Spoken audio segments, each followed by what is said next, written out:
آپ مجھے صرف 1 منٹ دے دیں اپنے قیمتی وقت میں سے. آپ نماز تو پڑھتے ہیں نا ماشاءاللہ سے, اور ہم نماز میں سورۃ الفاتحہ پڑھتے ہیں. سورۃ الفاتحہ نماز کے فرائض میں سے ایک فرض ہے, لیکن ہم میں سے اکثر لوگ ہیں جو سورۃ الفاتحہ میں غلطی کر جاتے ہیں, اور ان کو یہ بھی نہیں پتا ہوتا کہ یہ غلطی ہے بھی ہے یا نہیں ہے. اب وہ غلطی کیا ہے؟ آپ سورۃ الفاتحہ کی آخری آیت میں چلے جائیں, غیر المغضوب علیہم ولا الضالین.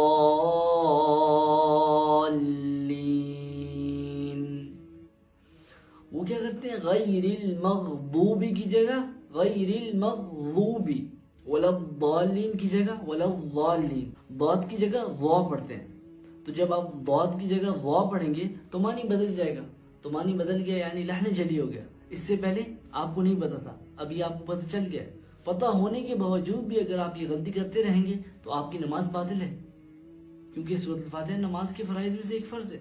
تو آپ نے یہ غلطی نہیں کرنی. اس غلطی کو اور لوگوں تک بھی پہنچائیں تاکہ لوگ اس سے فائدہ اٹھا سکیں اور سورۃ الفاتحہ میں غلطی نہ کریں, جس کا اجر آپ کو ملتا رہے. جزاکم اللہ خیر. السلام علیکم ورحمۃ اللہ وبرکاتہ.